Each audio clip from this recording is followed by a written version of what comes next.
సుబ్రహ్మణ్యానుగ్రహం అంత గొప్పది. అది రక్షణనిస్తుంది, అది జ్ఞానమిస్తుంది, అది వంశాన్నిస్తుంది, అది ఐశ్వర్యం ఇస్తుంది, అది భయంకరమైనటువంటి రోగాల్ని కూడా తీసేస్తుంది. అందుకే తస్మాత్ ప్రధాన పరిపూరిత భక్త కామ శృత్యాగమ ప్రణవవాచ్య నిజస్వరూప వల్లీశనాథ మమ దేహి కరావలంబం అంటూ నిత్యాన్నదాన నిరతాఖిల రోగహారీన్ తస్మాత్ ప్రధాన పరిపూరిత భక్త కామ అని అడుగుతాం కదండి. రోగములను కూడా ఆయన తీసివేయగలడు. ఆయనని నమ్మి నమస్కారం చేస్తే పిల్లలు పుట్టడం కాదండి, మహాపురుషులే పుడతారు. అయితే ఒక్కటి గుర్తుపెట్టుకోండి, ఎవరో చెప్పారని చేసిన వాళ్ళకి అలాంటి అనుగ్రహం కలుగుతుందని నేను అనలేను. ఎందుకు చెప్తున్నానో తెలుసా అండి ఈ మాట? అది మామూలుది కాదు. వంశాభివృద్ధి అంటే అది కలగడానికి ముందు యజమానికి విశ్వాసం ఉండాలి. విశ్వాసము చేస్తున్నటువంటి కార్యమునందు ప్రతిఫలం. రామస్వామి దీక్షితులని ఒక మహానుభావుడు ఒక ఆయన మన దక్షిణ భారతదేశంలో ఉండేవారు. ఆయన భార్య గారి పేరు సుబ్బమ్మ గారు. వారికి వివాహం అయిపోయింది. వివాహం అయిపోయిన తరువాత 40 సంవత్సరములు పిల్లలు కలగలేదు. అంటే ఇంకా అసలు పిల్లలు కలగడానికి యోగ్యమైన వయస్సుని వాళ్ళు దాటిపోతున్నారు.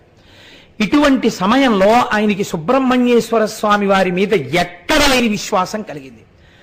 ఆయన వంశమును నిలబెట్టగలడు, పుత్ర సంతానం ఇయ్యగలడు అని నమ్మి ఈ రామస్వామి దీక్షితులు సుబ్బమ్మ గారు కలిసి వైద్యనాథ క్షేత్రానికి వెళ్ళి అక్కడ ఉన్నటువంటి ముత్తు సుబ్రహ్మణ్యేశ్వర స్వామిని ముద్దు కుమారస్వామి అని పిలుస్తారు. అక్కడ ఆ ముద్దు కుమారస్వామి బాలాంబిక అని పిలుస్తారు వల్లీదేవసేనల యొక్క స్వరూపాన్ని. ముద్దు కుమారస్వామి బాలాంబికల్ని 40 రోజులు దేవాలయంలోనే ఉండి సేవించారు. సేవిస్తే ఆవిడ గర్భం ధరించింది. గర్భం ధరిస్తే సుబ్రహ్మణ్యేశ్వర స్వామి వారు అనుగ్రహించారు అని వారి ఇంటికి వచ్చారు. ఇంటికి వచ్చిన తర్వాత బిడ్డడు పుట్టాడు.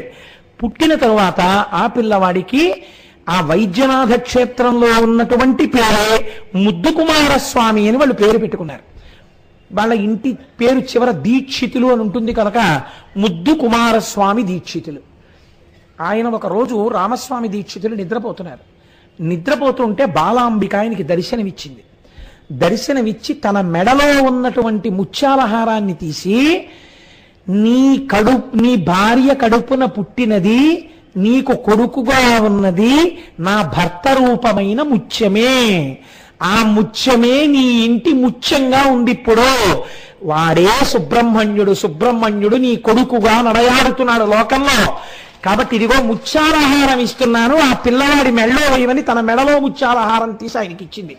కలేమో అని కల చూసుకుని తెల్లబోయి లేచారు. చేతిలో ముత్యాలహారం ఉంది. కొడుకు మెడలో వేసి తమిళంలో ముత్తు అంటే ముత్యం. ముద్దు కుమారస్వామి దీక్షితులు ముత్తుస్వామి దీక్షితులు అయ్యారు. ఆయనే సంగీత త్రయంలో శ్యామశాస్త్రి, త్యాగరాజు, ముత్తుస్వామి దీక్షితారు. ఆయనే మహానుభావుడు అయ్యాడు ముత్తుస్వామి దీక్షితారు. ఆ మహానుభావుడికే చిదంబరనాథ శాస్త్రి అన్న పేరుతో శంకరుడే గురువయ్యాడు. ఒక రోజున ఇంటికి వచ్చి వీడిని కాశీ తీసుకెళ్లి సంగీతం నేర్పుతానన్నారు. కాశీ తీసుకెళ్లి పాదుకాంత దీక్ష ఇచ్చారు. గొప్ప శ్రీ విద్యోపాసకుణ్ణి చేశారు. చేసి 3 సంవత్సరములు సంగీతం నేర్పారు. నేర్పి సమస్త మెళకువలు నేర్పిన తర్వాత ఎరా నాన్న ఇంటికి వెళదామని అడగమే అన్నారు. అంటే ఆ పిల్లవాడు అన్నాడు, రోజు గంగా స్నానం, ప్రతిరోజు విశ్వేశ్వర దర్శనం, ప్రతి క్షణం గురుపాద సేవ. ఇంకా నాకు మళ్ళీ మా ఊరు ఎందుకు కావాలి గురువుగారు? ఈ 3 చాలవా నా జన్మధన్యం పొందడానికి? నన్ను వెళ్ళిపోమ్మని అనకండి అన్నాడు. ఏమి గురుభక్తిరా నాన్న, నువ్వు నాతో రా అని గంగ ఒడ్డుకి తీసుకెళ్లారు. గంగ ఒడ్డున నిలబడ్డారు. ఆయన ఒక్క సంకల్పం చేసి, నీవు నడుచుకుంటూ రోజు స్నానం చెయ్యడానికి గంగలో ఎంత దూరం పెడతావో అంతకన్నా కొంచెం ముందుకు వెళ్ళు. నీ కాలికి ఏది తగులుతుందో దాన్ని చేతులతో పైకెత్తి ఇలా పట్రా అన్నారు. ముత్తుస్వామి దీక్షితారు లోపలికి వెళ్ళారు. కాలికి ఏదో తగిలింది. తగలగానే వారు చేతులతో పైకెత్తారు. అదే ముత్తుస్వామి దీక్షిత చేతిలో ఉన్న వీణ గంగలో దొరికింది ఆయనకి. అమ్మవారు అనుగ్రహించింది ఆ వీణ. ఆ వీణ తీసుకొచ్చి గురువుగారి పాదాల దగ్గర పెట్టి నమస్కరించారు. ఒరే, నువ్వు సుబ్రహ్మణ్యావతారానివి. ఆయనే పరమశివుడు చిదంబరనాథ శాస్త్రి గారిగా వచ్చి ఉపదేశం చేశారు. అమ్మ అనుగ్రహం కలిగి నీ చేతి వీణ అయింది. నాన్న నీలాంటి శిష్యుడు కలిగాడు, నా జన్మ ప్రయోజనం నెరవేరింది, గంగా స్నానం చేసి వస్తానని లోపలికెళ్ళి మునిగారు. ఇక పైకి రాలేదు. రాకపోతే అక్కడ చుట్టుపక్కల ఉన్న వాళ్ళని తీసుకెళ్లి గంగలో వెతికితే చిదంబరనాథ శాస్త్రి గారి శరీరం దొరికింది. అప్పుడు ముత్తుస్వామి దీక్షితర్ గురువు గారికి మిగిలిన కార్యాన్ని పూర్తి చేసి సొంత ఊరు వచ్చారు. చిత్రం ఏమిటో తెలుసా అండి, ఒక్క కచేరీ కూడా చేయకముందే ముత్తుస్వామి దీక్షితర్ తిరుత్తణి వెళ్ళారు. తిరుత్తణి వెడితే ఆయనకి సుబ్రహ్మణ్యేశ్వర స్వామి వారి యొక్క గొప్ప క్షేత్రం తిరుత్తణి. ఆ తిరుత్తణి క్షేత్రానికి వెళ్ళి మా అమ్మ 40 రోజులు నమ్మి గుళ్ళో ఉపాసన చేసింది. నేను పుట్టాను 40 రోజులు నేను రోజు ఇక్కడ కీర్తనలు చేస్తానని కీర్తనలు చేశారు. ఎప్పుడైనా వీలైతే ముత్తుస్వామి దీక్షితర్ కీర్తనలు ఉంటాయండి సంస్కృతంలో, ఏమి కీర్తనలో వాటికి ఒక్కసారి సంగీత సాహిత్య సమ్మేళనం చేసి నా జన్మ ధన్యం చేసుకోవాలనుంది.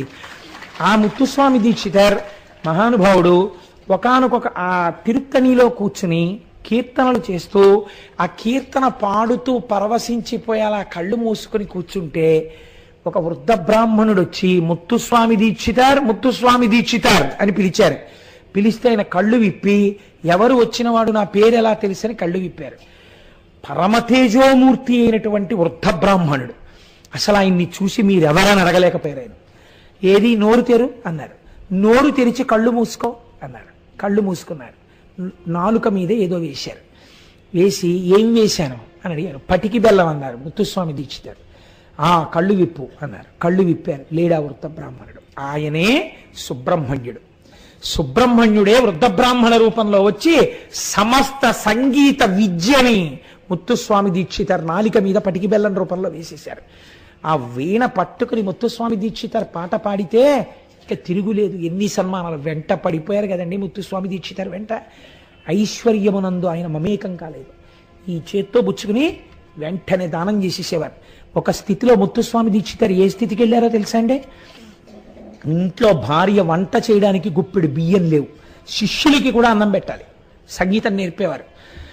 ఆయన వీధిలో కూర్చుని సంగీతం చెప్తుంటే వంట చేయడానికి ఏమీ లేవని బెంగ పెట్టుకుని ఒక శిష్యురాలు కమలమ్మ అన్నావిడ్ని పిలిచి, అయ్యగారికి వేళ అయిపోతోంది, మహానైవేద్యానికి గుప్పెడు బియ్యం లేవు, ఆయనకి ఎలా చెప్పామని బాధపడుతున్నాను అంది ఆ ఇల్లాలు. అదండి భార్యలంటే.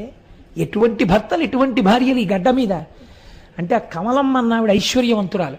తన ఒంటి మీద నగలు తీసి ఇచ్చేసి, అమ్మాయి అమ్మేసి గురువుగారు అన్నం తింటే, నా చేత్తో పెట్టుకున్న ఇంత అన్నం గురువు తింటే నా జన్మయే సాఫల్యం కదమ్మా, వస్తుందా అలాంటి అవకాశం, ఎందుకమ్మా ఈ బంగారం, అమ్మేస్తానమ్మా గురువుగారికి ఇంత అన్నం పెడతానమ్మా అంది. ముత్తుస్వామి దీక్షితర్ విన్నారు. మనం అన్నం పెట్టి పోషించవలసిన పిల్లల దగ్గర బంగారం పుచ్చుకుంటావా? ఆ పిల్లకి బంగారం ఎవరిచ్చారో వాడే నాకు ఇస్తాడే, అన్నం పెడతాడు అని మీరు సంగీతన సాధన చేస్తుండండి. తిరువారూరులో త్యాగరాజస్వామి అంటే పరమశివుడు శివాలయంలోకి వెళ్ళి కూర్చుని ఆర్తితో కంటినీటితో కీర్తన పాడారు. కీర్తన పాడి బ్రోవగరావా అని ఇంటికి వచ్చారు. 2 బళ్లతో పప్పులు, బియ్యాలు, బెల్లం, చింతపండు, మిరపకాయలు అన్నీ వచ్చాయి. ఒక రాజోద్యోగి పెద్దవాడు ఒక ఆయన సత్రంలో విడిది చేయడానికి వస్తున్నాడని సామాను తెప్పించాం, ఆయన రావట్లేదుట పరివారంతో, అందుకని ఉత్తినే పోవడం ఎందుకు, మీ వంటి పుణ్యాత్మలకు ఇస్తే మీరు శిష్యులు తింటారని ఇక్కడ దింపేద్దామని వచ్చామని చెప్పి సరుకు దింపి వెళ్ళిపోయారు. ఈశ్వరా నీ కృప అన్నారు. ముత్తుస్వామి దీక్షితర్ వెళ్ళిపోవడం కూడా ఎంత విచిత్రమో తెలుసా అండి. అంటే ఇప్పుడు నేను ముత్తుస్వామి దీక్షితర్ జీవితం అంతా చెప్పలేను, కానీ ఒక్క విషయం చెప్తాను, ఆనందం ఆగదు నాకు. ముత్తుస్వామి దీక్షితర్ని ఆ ఊరి రాజుగారు చాలా గొప్పగా ఆదరించేవారు. వారు ఒక రోజున పరిగెత్తుకొచ్చి ఒక రోజు పొద్దున్న అన్నారు, మహానుభావ మీరు మాకు గురువు, ఏం జరిగిందో తెలియదు, నా ఆస్థానంలో ఉండే పట్టపుటేనుగో కట్లు తెంచుకుని శ్మశానంలోకి వెళ్ళి నిలబడి మోడవెత్తి అరుస్తోంది, ఎవరైనా దగ్గరికి వెడితే తొండంతో విసిరేస్తోంది, కాళ్ళ కింద తొక్కేస్తోంది, ఎందుకటి ఇటువంటి పని చేస్తోంది అని అడిగారు.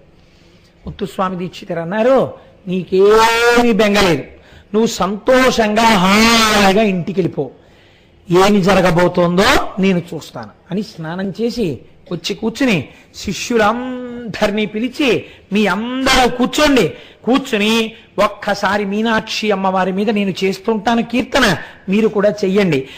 ఏ కీర్తన? మీనలోచని పశుపాశ విమోచని అని కీర్తన చేస్తానని ఒక్కసారి కీర్తన చేశారు. ఆయనకు అర్థమైంది సంగీతపరంగా ఏనుగు రుద్రభూమిలోకి వెళ్ళి నిలబడడం అంటే పరమశివుడి యొక్క అనుగ్రహంతో, సుబ్రహ్మణ్యుడి అనుగ్రహంతో ఏ మహాపురుషుడి భీమ మీదకి వచ్చాడో స్వరముల యందు ఏనుగుని ఒక పేరుతో పిలుస్తారు. ఆ ఏనుగు అరుస్తోందంటే ఈయన వెళ్ళిపోయేటటువంటి రోజు వచ్చేసిందని గుర్తు. కాబట్టి ఆయన మా పశుపాశ విమోచనం చేసి నన్ను నీలో కలిపేసుకో అని చేతిలో అమ్మవారిచ్చిన వీణ పట్టుకుని తన్మయత్వంతో కీర్తన చేస్తుండగా శిష్యులందరూ చుట్టూ కూర్చుని కీర్తన పాడుతుంటే షట్చక్ర భేదనం అయిపోయి తేజస్సు కపాలంలోకి వచ్చి అందరూ చూస్తుండగా ఆ తేజస్సు పైకి లేచి అమ్మవారిలోకి వెళ్ళిపోయారు. అది ముత్తుస్వామి దీక్షితారి చరిత్ర. అంతటి మహానుభావుడు సుబ్రహ్మణ్యానుగ్రహంగా పుట్టి సుబ్రహ్మణ్యానుగ్రహంగా ఈ భూమి మీద నడయాడారు. అందుకే వారి కీర్తనలలో గుహాశబ్దంతో వారు ఎన్ని కీర్తనలు పాడారో, సుబ్రహ్మణ్య అంటూ ఎన్ని కీర్తనలు చేశారో. ఇంతటి అనుగ్రహం మహానుభావుడు నమ్మి నమస్కరించినటువంటి వారికి ఇయ్యగలడు. మీరు రేపటి రోజు నుంచి విందురు గాని సుబ్రహ్మణ్యేశ్వర స్వామి వారి యొక్క కృప అంటే ఎలా ఉంటుందో. ఆయన సామాన్యమైనటువంటి వాడు కాడు. సుబ్రహ్మణ్య తత్వాన్ని నిబద్ధం చేయడం శంకర భగవత్పాదులంతటి వారికి ఎంత చిత్రమైందో తెలుసా అండి. శంకరులు షణ్మత స్థాపనాచార్య. ఇప్పుడు రేపు వచ్చే శారదా పీఠాధిపతుల యొక్క పీఠం పేరు కూడా షణ్మత స్థాపనాచార్య, శంకరాచార్య పీఠం అంటారు దాన్ని. కాబట్టి షణ్మత స్థాపనాచార్య అంటే ఏవి ఏవి పట్టుకుని మీరు మోక్షం పొందొచ్చో ఆయన చెప్పారు. అవే ఒకటి శైవము, 2 శాక్తేయము, 3 గాణాపత్యము, 4 కౌమారము, 5 సౌరము, 6 వైష్ణవము. ఈ 6 మోక్షం పొందవచ్చు అని షణ్మత స్థాపనాచార్య అయ్యారు. ఆయనే పూజాగృహం ఎలా ఉండాలో, పూజలో విగ్రహాలు ఏవేవి ఉండాలో కూడా నిర్ణయించారు శంకరాచార్యుల వారు. అవే పంచాయతనము అంటారు. శివ పంచాయతనము, శక్తి పంచాయతనము, విష్ణు పంచాయతనము. ఒకసారి నేను దీని గురించి ఉపన్యసించాను, స్థానాలు ఎలా ఉండాలో. ఇందులో శివుడు ఉంటాడు, అంబిక ఉంటుంది, అలాగే ఆ సూర్యుడు ఉంటాడు, గణపతి ఉంటారు, శ్రీ మహావిష్ణువు ఉంటారు. ఈ 5గురిని పంచాయతనం అంటాం. షణ్మత స్థాపనాచార్యులు అయినప్పుడు శంకరాచార్యుల వారు సుబ్రహ్మణ్యోపాసనం కూడా మోక్షానికి తీసుకెడుతుందని చెప్పారు. అటువంటి శంకరాచార్యుల వారు పూజా విధానం నిర్ణయించినప్పుడు పంచాయతన పూజలో సుబ్రహ్మణ్యుడికి స్థానం ఎందుకు ఇయ్యలేదు, సుబ్రహ్మణ్యమూర్తిని ఎందుకు ఇవ్వలేదు? శైవం ఇచ్చారు, శాక్తేయం ఇచ్చారు, గణాపత్యం ఇచ్చారు, కౌమారం ఇచ్చారు. ఎక్కడ? షణ్మతాల్లో. పంచాయతనంలోకి వచ్చేటప్పటికీ శివుణ్ణి ఇచ్చారు, అంబికనిచ్చారు, గణపతినిచ్చారు, సుబ్రహ్మణ్యుణ్ణి ఇవ్వలేదు. ఎందుకు ఇవ్వలేదు పంచాయతనంలో? శంకరుల యొక్క హృదయం ఏమయ్యుండు ఉండాలి? ఆయన జ్ఞానాగ్ని. ఈ పంచాయతనం చేసే ముందు మీరు అగ్నిహోత్రం వెలిగించి అగ్నికార్యం చేస్తారు బ్రాహ్మణులైతే. అగ్నికార్యం చేసినప్పుడు ఆ అగ్ని స్వరూపమే సుబ్రహ్మణ్యుడు. కాబట్టి పంచాయతనంలో అగ్నిహోత్రంగా సుబ్రహ్మణ్యుడు కలిసిపోతున్నాడు. మీరు దీపం వెలిగించకుండా పూజ చేయగలరా? సుబ్రహ్మణ్యుడే. మీరు నీరాజనం ఇవ్వకుండా పూజ చేయగలరా? సుబ్రహ్మణ్యుడే. జ్యోతిస్వరూపంగా సుబ్రహ్మణ్యుడు ఆరుగా కలిసిపోతున్నాడు.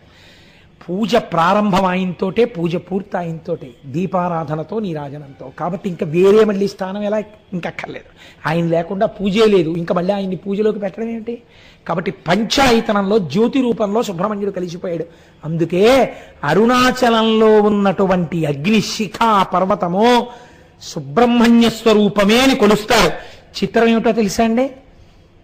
ఏ కృత్తికలు మహానుభావుడికి పాలిచ్చారో ఆ కృత్తికలే ఒకసారి భగవాన్ రమణులు గిరిప్రదక్షిణం చేస్తుంటే వారు ప్రత్యక్షమై రమణ మహర్షిని పొదల్లోకి తీసుకెళ్లి పాలిచ్చారు. అపర సుబ్రహ్మణ్యావతారం. అందుకే ఆయన ఎలా గోచీ పెట్టుకుని స్వామి మలైలో ఉంటారో ఈయన గోచీ పెట్టుకుని కర్రాక మండలం పట్టుకుని అలాగే ఉంటారు. ఆయన అగ్నిభౌహు గుహ అంటుంది అమరకోశం. ఈయన అగ్నిగానే అరుణాచల పర్వతంలోకి వెళ్ళిపోయారు. కాబట్టి అన్ని రకాలుగా అది శివతేజమే, సుబ్రహ్మణ్యమే రమణులుగా ఈ భూమి మీద కదిలింది. కాబట్టి ఇంత పరమ పవిత్రమైనటువంటి ఈ సుబ్రహ్మణ్యేశ్వర స్వామి వారి యొక్క జననము వినడం అన్నది, ఆయన యొక్క సంబంధమును గూర్చి వినడం అన్నది ఎవరికో తప్ప చెల్లదు. భక్తశ్చ కార్తికేయ కాకుచ్చ భువిమానవ ఆయుష్మాన్ పుత్ర పౌత్రైశ్చ స్కందసాలోక్యతాం వ్రజేత్. నేను ఇవాళ లేచిపోండనే వరకు తొందరపడి లేచిపోకండి. మీరు ఒక పెద్ద అనుగ్రహాన్ని వదిలిపెట్టుకున్న వాళ్ళు అవుతారు. భక్తశ్చయ కార్తికేయే, ఎవరు కార్తికేయునకు భక్తులై ఈ లోకమునందు సుబ్రహ్మణ్య ఆరాధన చేయుచున్నారో వారు ఆయుష్మాన్ పుత్ర పౌత్రైశ్చ, వాళ్ళు ఆయుష్మంతులై పుత్ర పౌత్రులను చూస్తారు. స్కంద సందసాలోక్యతాం వ్రజేత్, స్కందలోకాన్ని పొందుతారు. ఈ సుబ్రహ్మణ్యేశ్వరుడి వైభవం ఏమిటో, ఆయన అనుగ్రహం ఏమిటో, ఆయన రూపం ఏమిటో, ఆయన తత్వం ఏమిటో, ఈ విషయాలన్నింటినీ రేపటి రోజున మీకు నేను విపులీకరిస్తాను. నేను మిమ్మల్ని ఎప్పుడో తప్ప ఏది అడగను కదా. ఎప్పుడూ అడగనంటే అభిజాత్యం అవుతుంది. అడిగానేమో, ఎందుకు అడగలేదనాలి. ఎప్పుడో కాని అడగను. మనం ఇవాళ ఒక పండగ చేసుకోబోతున్నాం. ఏమిటో తెలుసా పండగ? మనం అక్కడ వేసిన కాగితాల్లో సుబ్రహ్మణ్యానుగ్రహంతో ఈ పూజలోకి వస్తున్నటువంటి జంట ఎవరో పేరు తీయబోతున్నారు. ఒక్కసారి ఆ జంటని సభాముఖంగా చూసి మనం వెళ్ళిపోతాం. అదొక 5 నిమిషాలు. అంతేకాని మనం లేచిపోతే ఆ చేసిన పనికి శ్రద్ధ ఉండదు. కాబట్టి నేను మంగళం చెప్తాను, మీరు అలాగే కూర్చోండి. ఒక్క 5 నిమిషాల తర్వాత మనం వెళ్ళిపోతాం. అందుకే నిన్నటి రోజున సుబ్రహ్మణ్యేశ్వర స్వామి వారి యొక్క ఆవిర్భావమును గురించి మీరు విని ఉన్నారు. సుబ్రహ్మణ్య స్వరూపమును గురించి, వారి తత్వమును గురించి శాస్త్రం ఎలా మాట్లాడుతుందంటే, పార్వతీ పరమేశ్వరుల ఇద్దరి యొక్క దయ, ఇద్దరి యొక్క కారుణ్యము ఒక చోట ప్రోది చేస్తే, ఒక చోట ముద్ద చేస్తే అది ఏ సుబ్రహ్మణ్యుడు. ఎందుచేత అంటే మనకి ఒక విషయాన్ని పెద్దలు చెప్తూ ఉంటారు. మీరు చూడండి, పార్వతీ పరమేశ్వరులు ఇద్దరూ కలిసి మనకి అర్ధనారీశ్వర స్వరూపంతో సాక్షాత్కరిస్తారు. వామాంకస్థిత జానకీ పరిలసత్ అన్నట్టే ఎడం పక్కన అమ్మవారితో కలిసి పరమశివుడు మనకి దర్శనమిస్తాడు. ఇలా ఉన్నటువంటి పార్వతీ పరమేశ్వరులలో మనం అయ్యవారు మన ఎదురుగుండా నించున్నప్పుడు ఆయన కుడి పాదం మీద చెయ్యి వేసి నమస్కరించామనుకోండి, అప్పుడు ఎవరికి నమస్కరించినట్టు? పరమశివుడికి నమస్కరించినట్టు. అప్పుడు ఆయన ఎడం పాదం కోసం మీరు వెతుక్కున్నారనుకోండి, దొరకదు. ఎందుకని? ఎడమ పాదం అమ్మవారి పాదం అయి ఉంటుంది. అయితే సుబ్రహ్మణ్యేశ్వర స్వామి వారి యొక్క తత్వాన్ని దీనితో అనుసంధానం చేస్తూ ఒక చమత్కారమైనటువంటి విషయాన్ని పెద్దలు చెప్తూ ఉంటారు. సాధారణే స్మరజయే నిటలాక్షి సాధ్యే భాగశివో భజతు నామ యశస్సమగ్రం వామాంఘ్రిమాత్రకలితే జననత్తదీయే కావా ప్రసక్తిరిహ కాల జయే పురారేహే. అమ్మా, సాధారణంగా మనం లోకంలో ఏమని చెప్పుకుంటూ ఉంటామంటే, పరమశివుడు తన 3వ కంటి మంట చేత మన్మధుణ్ణి కాల్చినాడు అని చెప్తాం. అప్పుడు ఆ ప్రతిష్ట ఎవరికి ఆపాదింపబడినది? శంకరునకు ఆపాదింపబడింది. ఆయన కామారి, కాముణ్ణి కాల్చినవాడు. కానీ మీరు తత్వతః విచారణ చేస్తే 3వ కన్ను పార్వతీదేవికి ఉంది, పరమేశ్వరుడికి ఉంది. కళాభ్యాం చూడాలంకృత శశికళాభ్యాం నిజతపఫలాభ్యాం అని ఒకరు ఒండరులకు, ఒకరి తపములకు ఒకరు ఫలమైనట్లుగానే ఇద్దరికీ 3వ కన్ను ఉంటుంది. ఇద్దరికీ 3వ కన్ను ఉన్నప్పుడు శంకరుడొక్కడే 3వ కంటి మంట చేత కాముణ్ణి కాల్చేశాడన్న కీర్తి ఆయనకే ఎలా చెల్లుతుంది? ఈయన ఒక చమత్కారమైన కవి. ఆయన పార్వతీ పరమేశ్వరుల మధ్యనే భేదం పెట్టే ప్రయత్నం చేశాడు. కాబట్టి ఈశ్వర, నువ్వు కామారివి అన్న కీర్తి నీకొక్కడికి ఎలా వస్తుంది? కాముణ్ణి కాల్చిన వాడివని. నువ్వు ఒక్కడివి కాదుగా, 3వ కన్ను నీది, పార్వతీదేవిది కూడా. కాబట్టి